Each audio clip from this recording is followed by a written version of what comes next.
Hello and welcome to the latest installment of Sara Loves Romance Novels. Y'all, Happy New Year! We did it! We made it! We survived 2020. The stars fought against us, but we managed to scrape on through to the other side, and here we are in 2021. It's great over here. Let's enjoy it. Oh my goodness, the books that are going to be written about 2020, I'm not going to read a single one of them. No, thank you. I don't need to relive this nightmare. Anywho, I am talking about star-crossed lovers, ill-fated relationships, the drama llamas, the Romeos and Juliets, if you will. These are romance novels with characters that have every single thing going against them, right down to the universe. So let's see what we've got going for us this week. So a little bit of trivia to start us off. Did you know that Romeo and Juliet, Shakespeare's Romeo and Juliet, is actually loosely based off of a real 14th century, or is it 13th century? Anyways, a real ill-fated couple from Siena, Italy. Is that not insane? I didn't even realize that Shakespeare couldn't come up with his own original works. So because of that, we're going to go and start with something called Juliet. This is Anne Fortier's Juliet. This is a classic time slip novel. It's following a dramatized tale of that original Romeo and Juliet from Siena, Italy in the 14th century. And then we also have contemporary Julie, who is literally left a key to a centuries-old mystery. Julie is using this literal key to solve the mystery in modern-day Siena. And while she is on this mystery, she is pursued by ruffians, she's duped and drugged, and she kind of ends up in her own little bad news bears relationship. This book has actually been described as the Da Vinci Code of romance. Y'all, I'm basic. I loved the Da Vinci Code. I loved the Lost Symbol. I loved yada yada yada. Can't remember them all because it feels like Monday to me. I actually love those books. So I think the Da Vinci Code of Romance is a great recommendation. I love mystery. We all know this. So I actually wrote this Juliet by Anne Fortier 4.5 stars.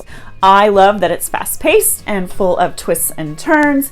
It's a fabulous, fabulous book. Come and get it. Enjoy this book. Our second offering is Erin Morgernstern's The Night Circus. The Night Circus feels a little bit like the Hunger Games. A little Hunger Games-ish. However, our hero and heroine, they don't know that they're in the Hunger Games. Celia and Marco, that's the main characters in our book, are being raised to be the world's preeminent magicians because they're actually magical. So that helps. And they are part of the creepy and eerie and literal night circus. Ding, ding, ding. While Celia and Marco are falling in love, what they didn't realize, or what they don't realize, is that the end of this competition that has been going on for their entire lives, only one of them's going to be left standing. The book is clean, but it still manages to be intensely romantic, which is nice. Morgernstern's world is beautifully built. She does not skimp on any magical details. Unfortunately for our Marco and Celia, living in late 19th century, it's like the 1870s. Living in the late 1870s, they have two kind of evil, villainous, pseudo father figures that are plotting and pulling all the strings, and that's who's creating this intense game of who's gonna die. So, you know, it's a lot like Romeo. The kids want to be in love, Romeo and Juliet. The kids want to be in love, but the grown-ups are saying no.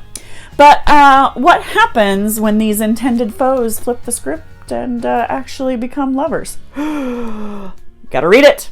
Find it out. read The Night Circus today. Okay, our third book.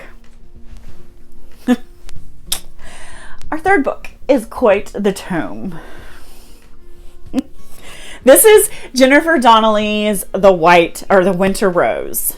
It is 1900 London. Our heroine's name is India Selwyn Jones. She is very independent and headstrong, and she's broken the mold. She's burst through that glass ceiling, and she has become one of the first women doctors. And though she herself is from a comfortable family, she skips bougie Harley Street and decides to practice medicine down in the slums of East End London, 1900, East End of London, where she feels that her services are of most need. I support that. This is where India meets and happens to save the life of London's most infamous gangster, Sid Malone. He's hard, he's intense, he's violent, he's super hot. Basically the exact opposite of India's cool and aristocratic fiance.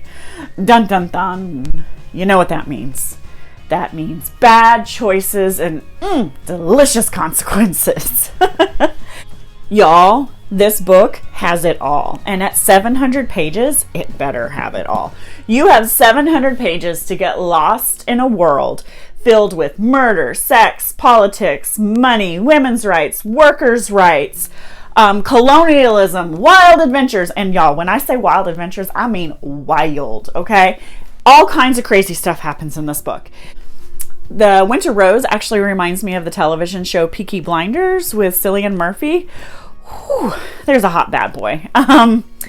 Like, I'm not supposed to find Sid Malone amazing, and I'm not supposed to lust after him, but oh boy, I do, and I will, and I'm going to search into every crevice I possibly can to find any ounce of redeemability in this man in order to have a wonderful relationship between our sweet India and Sid Malone. You know, but we do the things we do for love between our characters. Anyways, if you find yourself also loving The Winter Rose, good news, it's part of a series. There's plenty more to enjoy from Jennifer Donnelly and her Tea Rose series. Excellent. Well, that concludes our stroll down Star-Crossed Lovers Lane. I hope one of these, or maybe all three of these books, will help kick off your 2021 reading experience. Since it's a new year, 2021, woo woo! It's also time to set your book challenge. You don't have to do Goodreads. That's just what I like to use. But, you know, last year, remember, I undersold myself and only said 45, but I did not realize we had a worldwide global pandemic coming. And so this year, I'm going to go ahead and skip that 45 and start at 80. Because A, COVID's still here, and B, I really have enjoyed getting back into the written word. So I plan to continue devouring every book I possibly can. All right, let me know in the comments how many books you think you're going to be able to read this year. I have the best hope for what's going to come out of 2021, and I hope that your year starts off great and we all continue on this path of good things getting better. I will see y'all next time. Bye now.